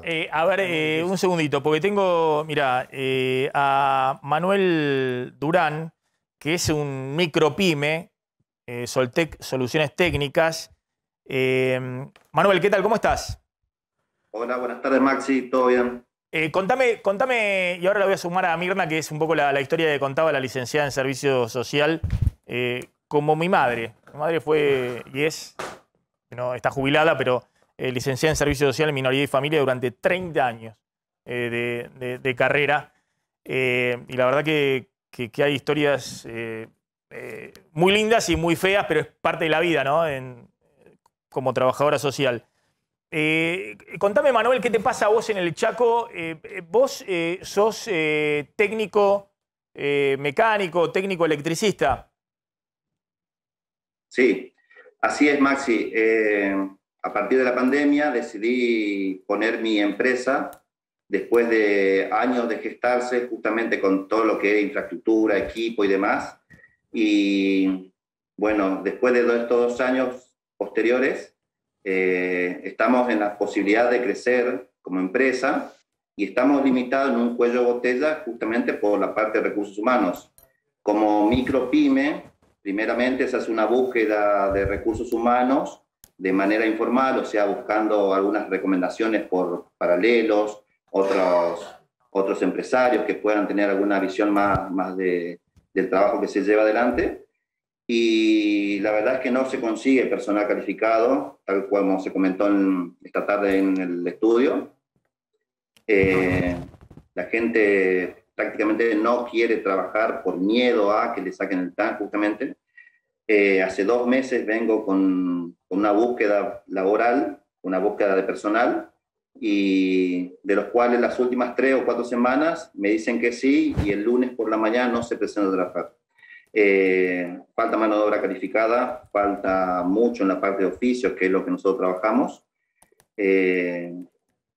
Todo lo que hace a montajes, soldaduras, manejo de herramientas, y también de la misma forma coincido con el empresario plástico, que las capacitaciones las damos nosotros desde nuestro rubro. Yo soy técnico superior en seguridad e higiene y le brindamos todas las posibilidades para que se capaciten, para ahora, que... Manuel, hola, sí. Discúlpame. Vos contás, bueno, hiciste tu propio emprendimiento a partir de lo que pasó en la pandemia. Sos técnico electromecánico, además técnico en seguridad e higiene y demás. Armás montajes para las empresas. Bueno, haces cosas de refrigeración, distintas cosas en tu micropyme. ¿Y cuánto es el sueldo que podés ofrecer a alguien que trabaje o colabore con vos en esos trabajos en tu micropyme? Bueno, un sueldo acá en la ciudad de Resistencia está muy parecido a lo de Buenos Aires. Estamos en 80 y entre 80 y 90 mil pesos aproximadamente. O sea, es un ingreso básico que cubre todas las necesidades justamente de un trabajador promedio, de clase media trabajadora. Eso es en mano, 80, 90 mil pesos ahora. ¿Y por qué crees que pueden competir los planes sociales con eso si un plan social son 16 mil pesos? Y en una opinión muy propia y personal, es más fácil recibir dinero sin trabajar que levantarse todos los días a ganarse justamente a partir del trabajo. ¿Vos crees que directamente es gente que no quiere trabajar porque está, es decir, o lo has experimentado, es gente que no quiere trabajar porque está cobrando un plan social, por eso no conseguís ahí trabajadores? Claro, me ha pasado con chicos jóvenes, me pasa más que nada con las nuevas generaciones. Sí. La gente joven, hasta 35 años, por decirte, no presenta currículum, no sabe cómo presentar un currículum, y se ven las propuestas de gente mayores a 42, 45 años aproximadamente, que ya tienen una profesión, un oficio, o que ya están trabajando, entonces no van a dejar sus trabajos para cambiar a algo nuevo, y bueno, estamos en esa brecha, ¿no? Esperamos un La gente momento. que ya está trabajando no continúa trabajando, y la gente nueva, que hay posibilidades de trabajo, no sigue la idea del trabajo, no tiene vocación de trabajo, en otras palabras. ¿Y vos crees que el plan social atenta contra esa vocación de trabajo? Sí. Sí, efectivamente, porque personalmente, si me permiten unos segundos, yo no califico como acreedor de ningún plan social, porque estoy registrado con mis impuestos, porque en su momento, cuando fue el otro gobierno, tampoco me lo dieron, porque suponen de que yo, por tener una capacitación un poquito mayor, egresado al colegio técnico, de una carrera terciaria también, voy a generar ideas en los demás, las demás personas que siguen los planes. Yo, por ejemplo, nunca percibí ningún tipo de plan. A ver, esperamos un segundito. Está, Sí. como decía Mirna Vidal, que es licenciada en Trabajo Social, recibió en la Universidad Nacional de La Plata. Mirna, gracias. Vos creo, Mirna, también que me habías enviado algún mensaje al programa contando esto, que vos tenés ya 10 años de recibida, tenés una formación universitaria, que has realizado distintos trabajos y que cobrás hoy 79.000 pesos, digamos. Estás, no sé qué edad tenés, Mirna, ¿cómo estás? Hola Maxi, ¿cómo estás? Yo tengo 44 años, en este momento estoy viviendo en La Plata, pero bueno, me considero oriunda de Berazategui. Estudié en la Universidad Nacional de La Plata, soy una profesional matriculada y gano eso, lo que te mandé. Tengo acá el recibo de sueldo que después se los puedo pasar ahí a los chicos de tu producción para que lo puedan chequear. Porque la verdad que la gente a veces no cree que uno trabajando en blanco para el Estado con un título universitario esté cobrando eso, pero es lo que estamos cobrando. Yo tengo una antigüedad. Este año en diciembre se cumplen 10 años, ahora tengo 9 meses y pico de antigüedad en la administración pública, y es eso el sueldo que tenemos. Por ahí un compañero con un poco más de antigüedad ganará un poco más, los que recién están ingresando ganan muy poco, pero esa es la situación en la que estamos los trabajadores en blanco, sería con carga social, con obra social, trabajando. Somos pobres, porque no llegamos a cubrir. Yo de esos 79.000 y pico de pesos que cobro, tengo aparte otro trabajo, como vos lo decías ahí, como monotributista, y entre los dos laburos nos llevo 85.000 pesos por mes, de los cuales pago alquiler, tengo un hijo, mantengo la casa y demás, así que es una situación complicada para uno que tiene laburo en blanco. No me quiero imaginar, por ejemplo, a Daniela, que está ahí dando sus primeros pasos en buscar en conseguir un laburo, lo complicado que es la situación. Mirna, sabés que, claro, me parecías mucho más joven, te lo digo, pero claro, tenés... Las apariencias se engañan. Pero bueno, tengo un hijito de 20 años. ¿Cómo? Tengo un hijito de 20 años, las apariencias a veces bueno, nos engañan. Pero claro, con 44 años, suponer que fueran 4 en el hogar, para el INDEC hoy no tenemos los últimos datos, tenemos de febrero nada más la línea de pobreza, la canasta, hoy estar en 90.000 pesos. Y vos me estás diciendo que tenés una formación universitaria, que trabajás en relación de dependencia en blanco y además facturás un poco como monotributista y no llegás a a cubrir la línea de pobreza. Esto un poco... Es así. Sí. Sí, decime. No, un poco para poner en perspectiva también que la situación es un poco más compleja, digamos, no es tan sencillo esto de que, bueno, seguramente yo creo lo que me está planteando el empresario, de que en algunos sectores con un trabajo con calificación y demás se puede ingresar en ese universo de 85.000, no sé, 90.000 pesos. Sí, eso sería, digamos, lo básico. Sí. porque un empleado, como recién te decía, calificado, un impresor o un extrusor, gana bastante más que eso. Bastante más que eso. Bastante más, yo te diría que casi el doble que eso. Sí. Entonces, por eso te digo que se perdió un poquito la cultura del trabajo, Maxi. A lo largo de todos estos años. No hay, vos lo ves en la gente joven. Está bien, pero acá Mirna, cultura del trabajo tiene 44 años, mantiene a su hijo, no sé, aparte fue madre muy, muy jovencita y demás, y está en blanco y estudió una carrera universitaria y gana 80.000 pesos. Es un trabajo diferente el que hace ella, porque la parte industrial, la parte de industria en particular y de producción, no es por desmerecer el trabajo que hace cada uno, porque cada estamento es importante. Hay mucha gente que le escapa eso, que de meterse en una fábrica, tener que poner el lomo, capacitarse, saber cómo se maneja una máquina. No es tan sencillo, por más tecnología que fue avanzando, inclusive fue reemplazando un montón de cosas que antes se hacían en forma manual, que hoy se hacen en forma automática, justamente para facilitarle al trabajador y mismo también al empresario, darle mayor producción, ¿no? ¿Me hacer una pregunta, Max? Sí, a ver, Timerman. Te hago la pregunta más simple, más elemental de todo. ¿Me querés decir todo lo que estamos hablando del comienzo del programa? ¿Qué aporta la división del Frente para la Victoria o del Frente de Todos en el Senado a la resolución de estos problemas? Nada. ¿Sabés qué te voy a contestar? ¿Sabés qué te voy a contestar? Que a toda la gente con la cual estamos hablando, el empresario, Daniela, Mirna, tendrán su militancia política o no, no lo sé. Bueno, Daniela está con el pueblo. No le importa nada, digamos, las peleas que tengan internas dentro del gobierno y si se quieren quedar con un consejero más o si quieren hacer una negociación con la oposición para esto o para lo otro. Estamos hablando de la realidad. Y por eso estamos tratando de enfocar el programa con lo que está pasando en la realidad. Así es. Porque son dos universos.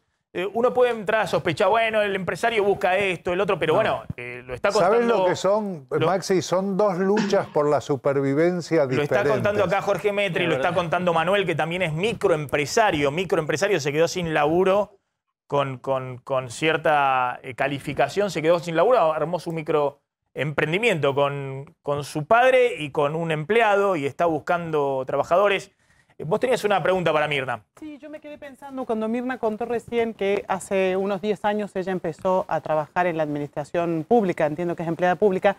Quería que ella me diera su impresión de cómo sintió en el momento en que empezó a trabajar que le rendía ese sueldo inicial y cómo siente que le rinde hoy, porque el otro tema es no solo que los salarios están bajos, sino que, como vos decías, Maxi, al principio, cada día la pérdida de poder adquisitivo es mayor.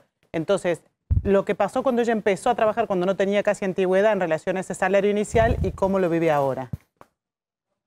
Sí, mirá, la verdad, justo de esto hablábamos el otro día con una compañera que yo recuerdo cuando empecé a laburar. Primero empecé como monotributista, después salió la planta temporaria, después la planta permanente. En ese momento, bueno, me pude mudar con mi hijo, hasta ese momento vivía con mi vieja.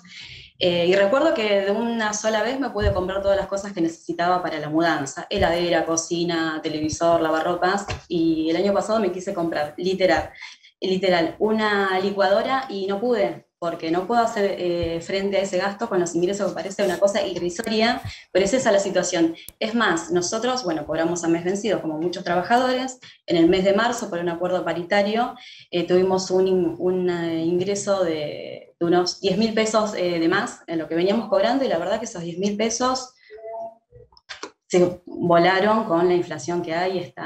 Es una situación bastante insostenible. Yo por ahí lo pensaba también en base a las personas que están desocupadas. Yo también por mi laburo trabajo principalmente con personas que viven de planes sociales, de la asistencia del Estado, y muchos que quedan por fuera de esa asistencia, y la verdad que si yo la paso mal, imagínate esas personas que están viviendo con un plan social, que tienen pibes a cargo, que por ahí ni siquiera tienen la posibilidad de alquilar como tengo yo, y tienen que vivir en viviendas que la verdad, cuando uno ingresa a cómo vive esa gente, la verdad que es una situación insostenible, la pobreza por la que estamos atravesando, tanto los laburantes que tenemos un trabajo en relación de dependencia y que en principio no tenemos riesgos de perder nuestro laburo, pero que somos pobres igual laburando. Imagínate las personas, al menos con las que yo trabajo, que, qué sé yo, vas a visitar a una familia y te cuentan que tienen que elegir cuándo comen, ya no hacen todas las comidas, achican la cantidad de alimentos. La verdad que es una situación, es muy triste la situación por la que estamos atravesando. Yo no sé si se llega a tomar la magnitud por la que estamos atravesando, y la verdad que también es impactante, ¿no? que haya personas que piensen que hay personas que eligen vivir mal, por ejemplo, eligen vivir de un plan, que es vivir mal porque no llegas a cubrir tus necesidades básicas más elementales, que tener un trabajo en blanco, con obra social, con vacaciones y con todas las cuestiones que necesitamos los laburantes. Ahora, Mirna, por eso estamos tratando de encontrar otra perspectiva. Me parece que esa no es el planteo de lo que estabas diciendo vos, Jorge, sino que estabas diciendo que hay un problema evidente de cómo haces para Lo que pasa es que calificar a la gente, capacitarla y poder ofrecerle... Porque también esa es la otra cuestión. ¿Dónde queremos que trabaje la gente? Y bueno, en el capitalismo, hasta que no se descubra algo exitoso, digamos que distinto, es el capitalismo lo que hay en la Argentina, más allá de la discusión política. Ahora, dentro del capitalismo, las pymes en la Argentina tienen un rol muy importante en la generación de empleo. El otro es el sector público, pero bueno, ha crecido fuerte y demás. Hay todo un cuestionamiento respecto a si todos hacen un trabajo genuino, como evidentemente hace Mirna, digamos, hace años, o como yo puedo citar mi madre trabajó 30 años en Minoría y Familia, obviamente de planta, de trabajo de ir a los barrios carenciados, a las villas de emergencia, después en un juzgado, también ver casos terribles con chiquitos en situación de carencia, en litigios judiciales, obviamente sin padres a cargo. Pero bueno, toda esa gente que trabaja en el Estado, como en otras partes, tiene un rol importante. Ahora, el grueso del trabajo se genera en el sector privado y se tiene que generar en el sector privado. Lo que estamos discutiendo es cómo se genera ese trabajo y cómo se puede lograr que efectivamente pueda pasarse de esta situación que vos comentabas, Mirna. Claro, nosotros decimos hay 1.200.000 planes sociales en Argentina, pero hay 3 millones de personas que están en la lista de espera, que están anotados, y por eso es la discusión que hay ahora todo en la 9 de julio y demás, que se cerraron los registros de planes sociales y tienen anotado, creo que 3 millones de personas que están pidiendo. Y eso se ve cuando se paga, por ejemplo, un IFE, que es mucho más que el listado de planes sociales o de los que cobran la UH.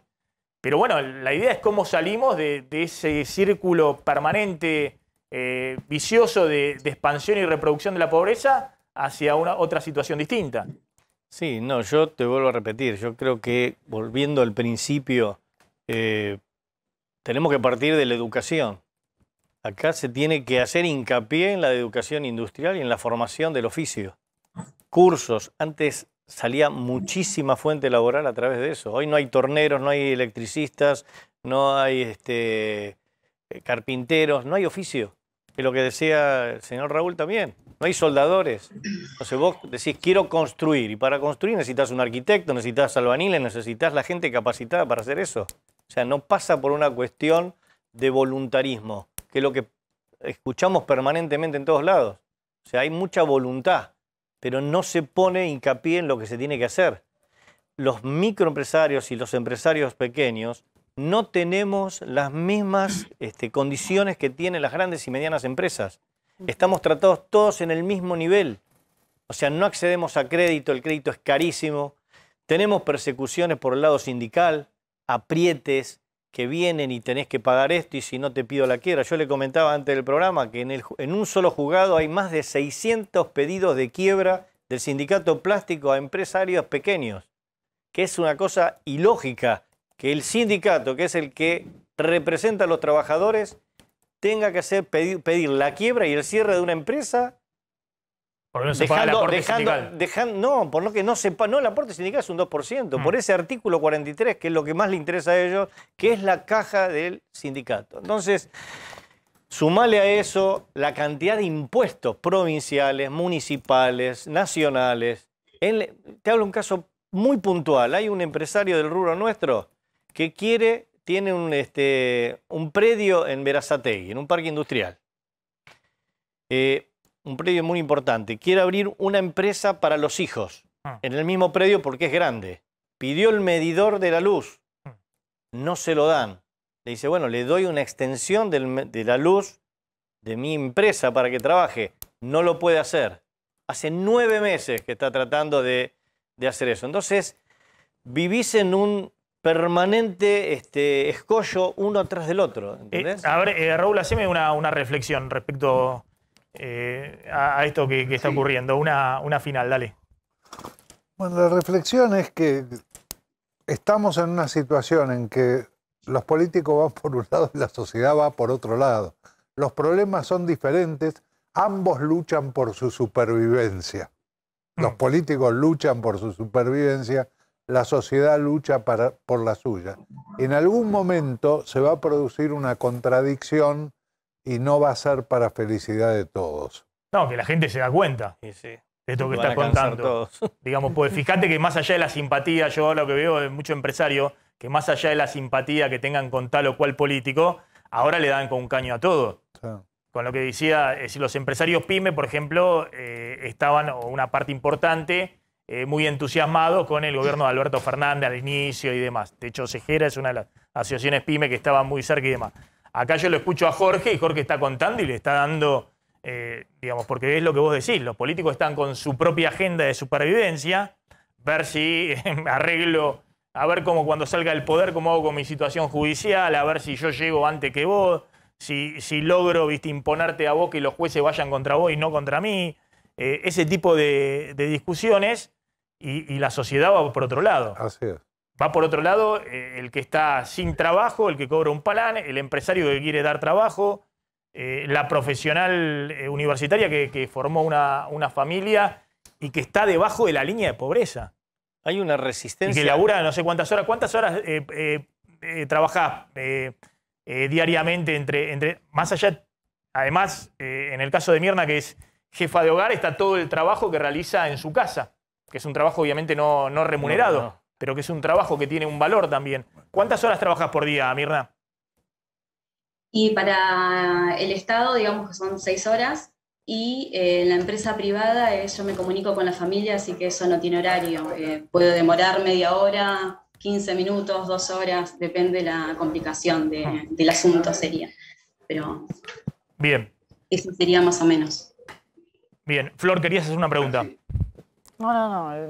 Estoy conmovida con Mirna. Todo lo que cuenta Mirna es desolador. Bueno, Daniela, vos, ¿a qué aspirás? ¿Qué es lo que te gustaría hacer para vos, para tu familia? ¿Qué es lo que vos quisieras hacer?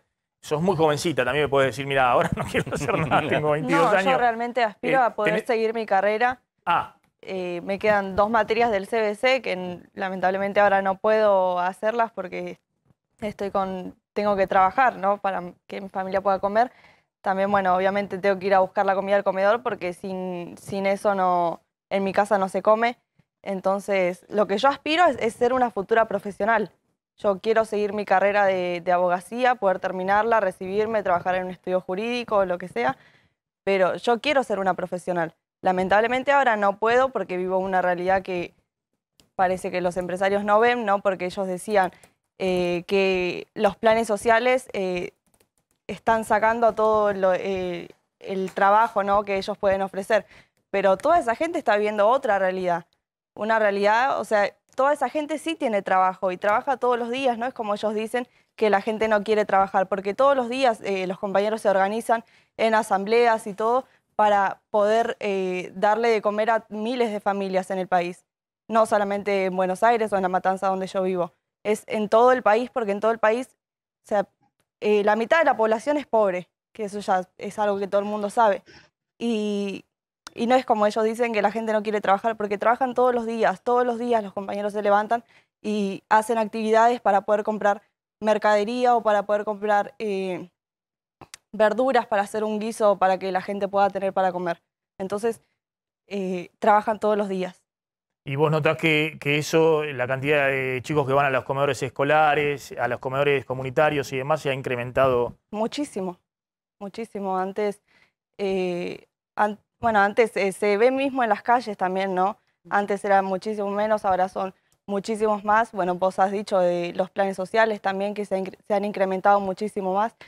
Y la verdad es que a veces no dan abasto a los comedores porque va cada vez más gente a buscar comida. Y esta idea que, bueno, de la marcha, digamos, de que por el plan social van a la marcha y los obligan a ir a la marcha por el plan social.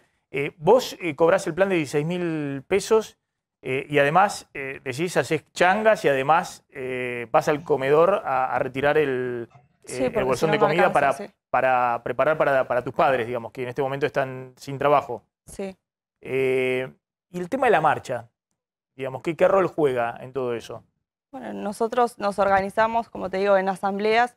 Siempre vamos con ese método organizativo de la clase obrera, de asambleas. Todos estamos a favor de salir porque ya no se aguanta más, porque necesitamos trabajo y un trabajo genuino, de verdad, no un trabajo como...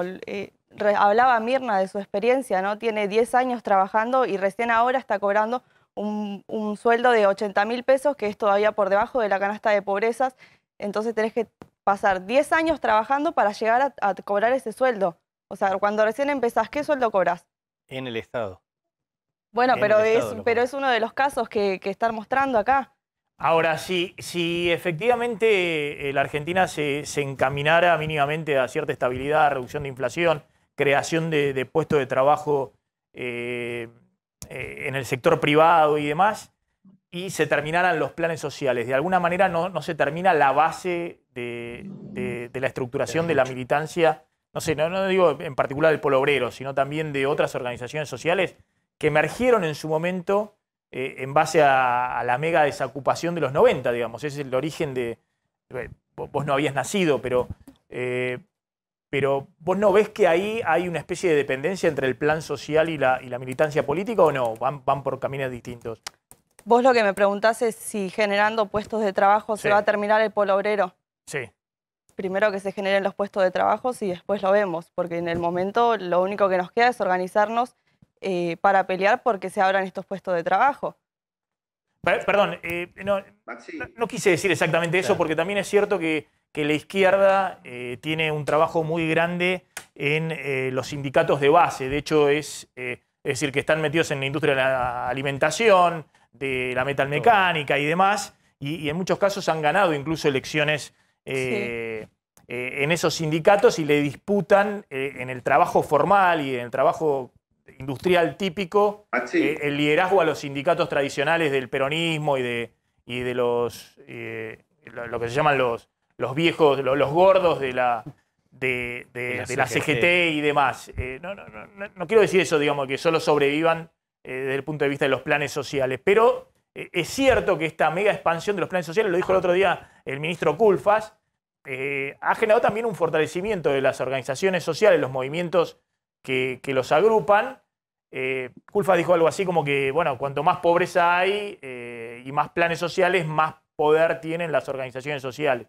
Digamos, pero bueno, es una discusión que no te quiero meter a vos, que estás en todo caso en el último eslabón, digamos, ¿no? Trabajando todos los días para vos mismo conseguir también el sustento para tu familia. Sí, Manuel, querías aportar algo. Maxi, un comentario. A partir de la búsqueda laboral que tuvo hace un par de meses Toyota, ahí en provincia de Buenos Aires, que fue noticia nacional justamente, nosotros desde acá pensamos que como micropymes podía ser distinta la situación a la hora de buscar personal. Y realmente nos topamos con esto de que es exactamente igual. Ocurrió con Toyota, que es una multinacional, mega fábrica, y pasa lo mismo en el interior del país. Entonces, es conocido el caso de que no conseguimos recursos humanos, que está difícil. Hago hincapié en lo mismo que dice Jorge, de que falta apuntalar un poco lo que es la educación técnica para nuevos oficios, y no conozco a nivel personal ninguno de las personas que cobre plan social que haya venido a mi taller, a mi empresa, a mi oficina, a decirme: Manuel, mostrame cómo trabajás, qué haces, yo quiero aprender el rubro, el oficio, y no se consigue. Así que esta es la situación que se está viviendo hoy en día y bueno, estamos casi de la misma manera, a mi entender, con Buenos Aires, ¿no? Bien, un poco también lo que queríamos mostrar es que nosotros venimos contando cuál es el problema macroeconómico de fondo, que es un problema muy complejo porque la Argentina ha hecho un acuerdo con el fondo básicamente para no espiralizar la crisis, digamos, para no tener otra crisis. No es un acuerdo para el crecimiento para los próximos años, es un acuerdo para que la Argentina no termine en el 89-90, que es la hiperinflación que arrasa con todo para que después haya, no sé, otra cosa.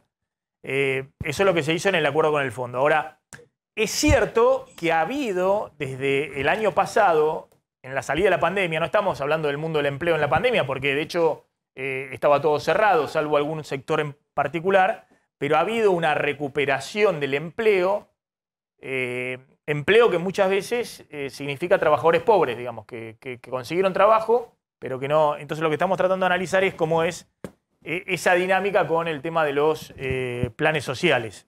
¿Querías preguntar algo, Pablo? Sí, a ver, quería preguntarte más que nada a vos. ¿Cómo es la dinámica, digamos, del día a día tuyo, digamos, y si hay algún tipo de búsqueda de trabajo, de nuevas oportunidades, de cómo es tu familia también, digamos, y qué tipo de situación social estás viviendo? Sí, bueno, yo busco trabajo, me presento, como les comentaba recién, siempre en los negocios o locales de ropa o lo que sea, que ponen siempre los papelitos de se busca empleado, dejar currículum.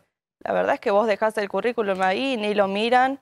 Si lo miran y te llaman, tenés suerte, te hacen una entrevista y después, nada.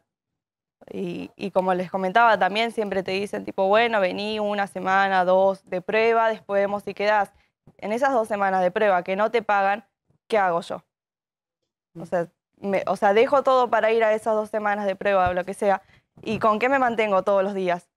No. O sea, como en mi casa, como Las 2 semanas no te pagan.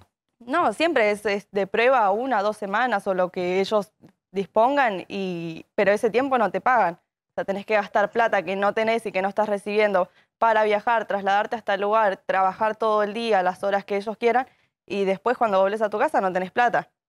Y tu familia tiene que seguir comiendo. Sabés que justamente lo que hablamos el otro día es que este plan de reconvertir planes sociales en empleo, en teoría, el que tiene el plan social por 3 meses sigue cobrando el plan social. Tengo entendido que es así. Sigue cobrando, no sé si es por 3 o por 6 meses el plan social, junto con lo que pague el empresario, digamos. Es decir, que la capacitación, en teoría, pero eso es, la financia el Estado, Maxi, con el plan social, digamos. Eso es dentro de los sectores que firmaron el convenio, no alcanza a todos. Bueno, contá qué sectores firmaron el convenio. Creo que era en el sector textil, sector gastronómico, sector de la construcción, son poquitos sectores. Bueno, pero por eso estamos contando, ahora obviamente si eso es así, se tendría que extender a todos los sectores, pero que en teoría durante 3 meses, o 6 creo que era, hubo una ley sobre esto, ¿no hubo una ley también? Sí, no recuerdo si hay un marco legal, pero lo que sí hay son presentaciones. En el Congreso se discutió el tema de reconvertir los planes sociales en empleo. Sí. El problema de lo que estamos contando, lo que dicen los empresarios, es que cuando ellos buscan, porque obviamente el gobierno quiere darse lustre de eso, de que está transformando planes sociales en trabajo. Empleo, claro. Cerró por la presión del FMI el registro de planes sociales. Salió Juanchi Zabaleta, el ministro de Desarrollo Social, a decir que extorsionaban los movimientos sociales al ministerio y que no iba a dar más planes sociales. Sale Berni a decir que son todos delincuentes y que no hay que darle planes sociales. Estoy hablando de funcionarios del Gobierno Nacional y de la provincia de Buenos Aires. Pero la realidad, mira, por ejemplo, es que obviamente todos quisieran ver que hay la reconversión del plan social en trabajo. Ahora, eso no está ocurriendo. Perdón, Maxi, para aclarar. A ver, en principio son convenios que hace el Ministerio de Desarrollo Social puntualmente con apoyo del Ministerio de Trabajo, puntualmente con cada uno de los gremios. Por ejemplo, te cuento el último que se firmó, que es el de los gastronómicos. Se aporta durante 12 meses, el Estado paga 15.000 pesos adicionales a lo que pague el Perdón un segundito, empleador. que lo despido a Manuel. Gracias, Manuel, que teníamos que cortar. Manuel, muy amable, ¿eh? Gracias. Gracias a vos. Gracias. Te quedas ahí un segundito, Mirna. Sí, completamente, por Los favor. trabajadores reciben 15.000 Sí. pesos adicionales a los que pague el empleador durante 12 meses, que forma parte de capacitación y de apoyo que le da el Estado a la continuidad laboral a trabajadores, obviamente, que reciban el plan Potenciar Trabajo. Esto es parte de un compromiso que fijó el Gobierno Nacional como un plan. No hay una ley preestablecida, más allá de que hubo discusiones en el Congreso sobre esto. Pero bueno, te cuento el último, por ejemplo. Hay que ir más atrás a ver otros convenios, como puede ser este que te decía. Hubo un proyecto y al final no lo sacaron por ley. Hubo una resolución el año pasado y a partir de esa resolución se resolvió que cada sector hace su propio acuerdo con el Ministerio de Desarrollo Social. Pero el tema nunca marco llegó de a esta reconversión de los planes sociales a empleos. Nunca llegó a plantearse en un proyecto de ley concreto, tengo entendido, por lo menos del oficialismo, ¿no? Sí puede haber algún proyecto de algún bloque minoritario, pero por parte del oficialismo nunca hubo un proyecto de ley concreto que enmarque todo esto. Bien. Jorge, para cerrar ahí. Sí, yo lo único que quiero decir, que lo que hablamos en la CEJERA y también en nuestra asociación, es que hay como una resistencia al cambio. O sea, nosotros, las pequeñas empresas, las medianas, las grandes, todo el empresariado, creo que de la Argentina, está esperando una reforma laboral y una reforma impositiva. Y es imposible producir algo acá porque tenés 1.000.000 de impuestos por cada cosa que vos haces, desde que levantás la persiana de tu fábrica. Y muchas veces el hablar de una flexibilización laboral parece que significa más despidos. Pero vos decime, Maxi, hoy por hoy, que se está reduciendo el tiempo, pero hasta hace unos meses atrás, si vos despedías a un empleado, tenías que pagar una doble indemnización, ahora se va disminuyendo eso. Y vos decís, no, pero ¿cómo puede ser? Con esto se le abre al empleador que haga lo que quiera.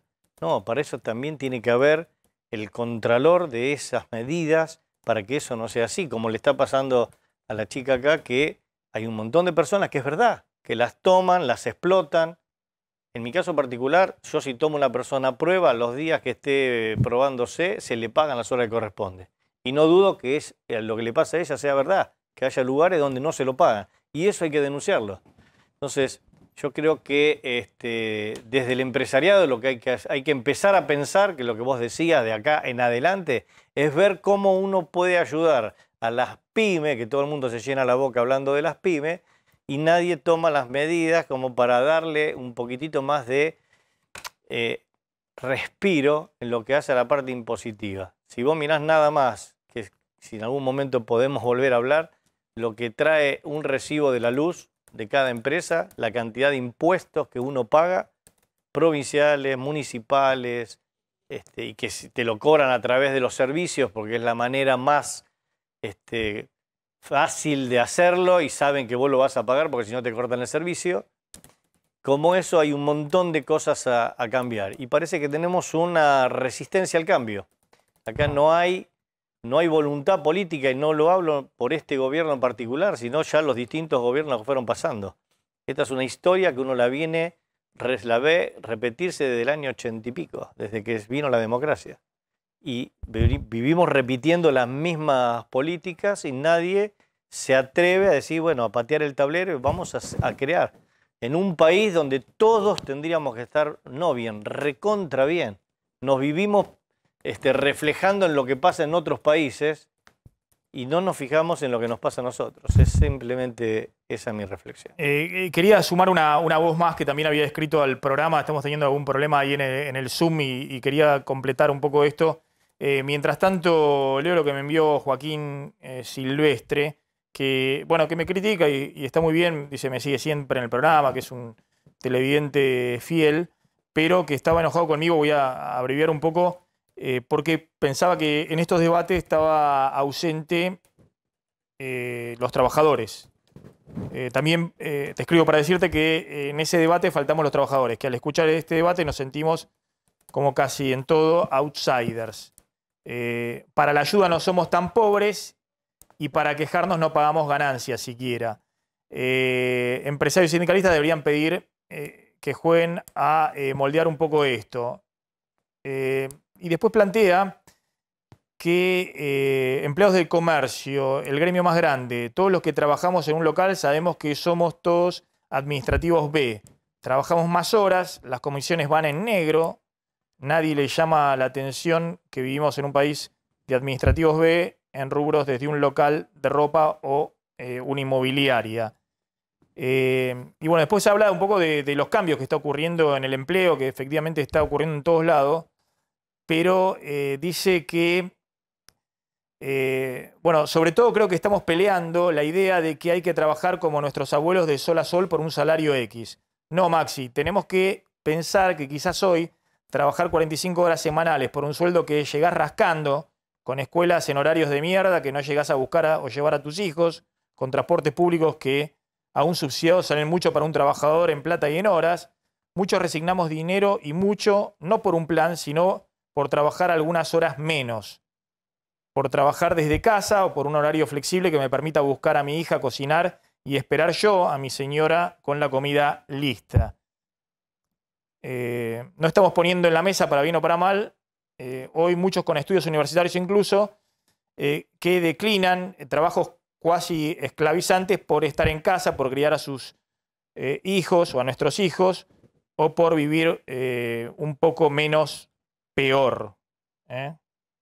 Bueno, es interesante la perspectiva, ¿no? Y es un poco esto lo que hablamos, ¿no? De que también se pone en el medio, obviamente cuando tenés que trabajar para comer, digamos, y aún así trabajando no tenés que ir a pedir una ayuda al comedor, es una cosa. Después está también toda la discusión de una clase media que se ha venido para abajo y que obviamente tiene que empezar a poner prioridades.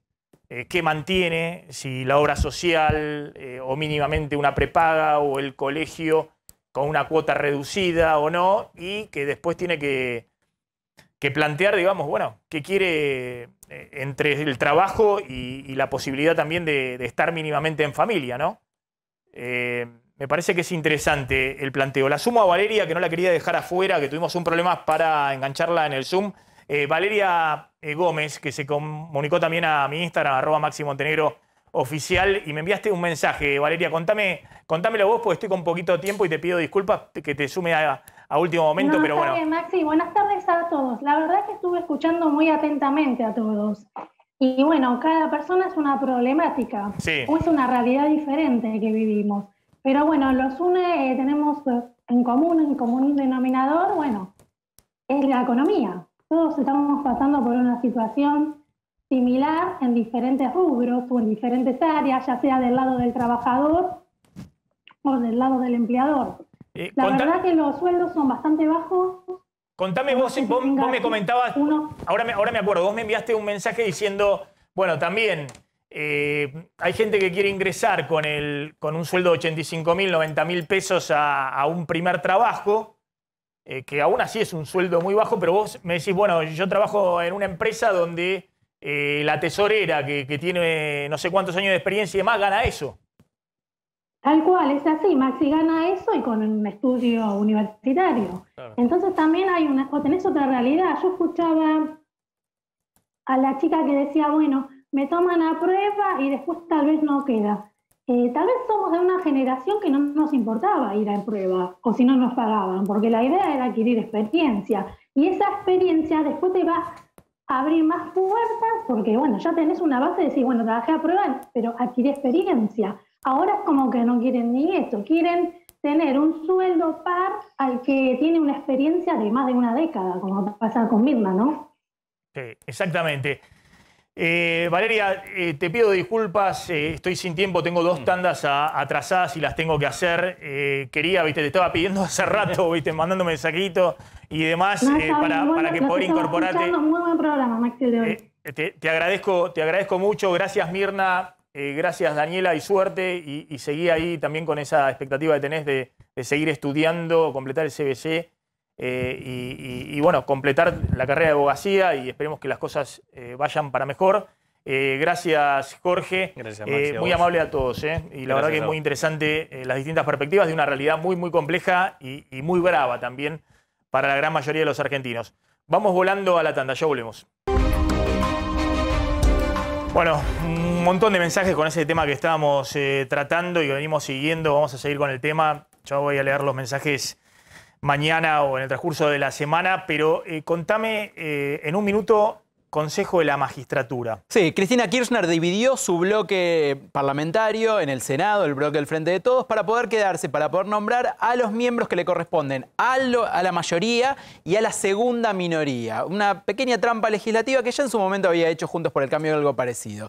La última noticia de esto es que acaba de haber una reunión, un Zoom de Juntos por el Cambio y que tomaron una decisión. Si Cristina o Massa designan a otros consejeros que no sean juez y reyes, se van a presentar amparos ante el juez de turno. Es decir, van a judicializar el nombramiento de estos consejeros de la magistratura. Recordamos, el Consejo de la Magistratura es el órgano que nombra o que propone jueces y que los remueve en caso de que tengan mal desempeño. Atención, porque esta es la guerra política que se viene por el Consejo de la Magistratura y por quien controla la justicia. Vamos a la tanda, ya volvemos. Bueno, atención, mañana Alberto Fernández con el ala dura del kirchnerismo. Sí, señor, porque mañana Alberto Fernández va a viajar al predio donde están las exploraciones de Vaca Muerta. Se va a dar inicio formalmente a la construcción del gasoducto Néstor Kirchner, que la primera etapa, si se terminan esos primeros 522 kilómetros, se va a poder abastecer de una mayor cantidad de gas, mucho más de lo que estamos recibiendo, de lo que está anunciado que vamos a recibir de Bolivia este año para el invierno. Obviamente esto no es así nomás rapidito, pero para el año que viene o para el otro tal vez. Que allí va a estar con dos personajes del gabinete, dos miembros del área de energía muy cuestionados por los albertistas más recalcitrantes en esta pelea con la vicepresidenta, porque sabemos que Martínez y Basualdo responden directamente a la vicepresidenta Cristina Fernández de Kirchner, y las polémicas que se entablaron tanto con el secretario de Energía como con el subsecretario del área eléctrica por el tema de las tarifas y qué hacer en materia de servicios públicos con el tema de energía, dio mucho que hablar dentro del gabinete, y hay un ala, Maxi, dentro de lo que es el gabinete que le está diciendo a Alberto, por favor, sacarlos de acá. Alberto ha decidido no sacar a estos funcionarios, mañana va a estar con ellos como parte de la comitiva en esta inauguración de Vaca Muerta, porque lo que quiere es poner paños fríos, no quiere provocar más irritación en la interna con Cristina. Y atención, porque ahora contás lo de Guzmán en Washington, pero el FMI lo que quiere sí o sí es el aumento de tarifas en junio. El segundo aumento de tarifas del año, luz y gas. En junio ya está la resolución de la audiencia pública que firmó la semana pasada Guzmán, pero ese punto el FMI lo considera que es innegociable. Sí, totalmente, Maxi. Justamente conversando con el FMI está el ministro Martín Guzmán, que está en Washington. Después del anuncio del lunes, se fue directo para Washington, por supuesto, a la asamblea de primavera del Fondo Monetario Internacional y del Banco Mundial, que se hace siempre para esta época en Washington. Aprovechó para verse con Kristalina Georgieva. Se vio también con los funcionarios que monitorean las cuentas de la Argentina. Estuvo con Sergio Chodos, que es el representante ante el Fondo y ante el Banco Mundial. Acompañado por Chodos, lo fue a ver a Luis Covedú y a Juli Kozak, que son los que manejan, digamos, el caso Argentina y monitorean las cuentas de la macroeconomía. Con el mal número de la inflación de marzo, obviamente, pero contento de que los números del primer trimestre en materia de déficit y demás están en caja. Y el desafío es este, Maxi. Lo que están discutiendo es cómo va a implementar Argentina justamente el tema del ajuste tarifario, que para el fondo es fundamental. Bien, Cande, gracias. Nos estamos retirando. Muchísimos mensajes por el tema que estuvimos hablando durante todo el programa, el tema de la problemática del empleo, los salarios y los planes sociales. Voy a leerlos ahí con atención y seguramente a partir de eso haremos alguna respuesta mañana en el transcurso de la semana a los televidentes que estuvieron escribiendo, y una montaña de mensajes con esos temas. Nos retiramos, ya llega Mariana Contartesi y Robertito Funes al aire de A24. Nos encontramos como siempre mañana a las 13 aquí en MMD. Chao, pasen a bien.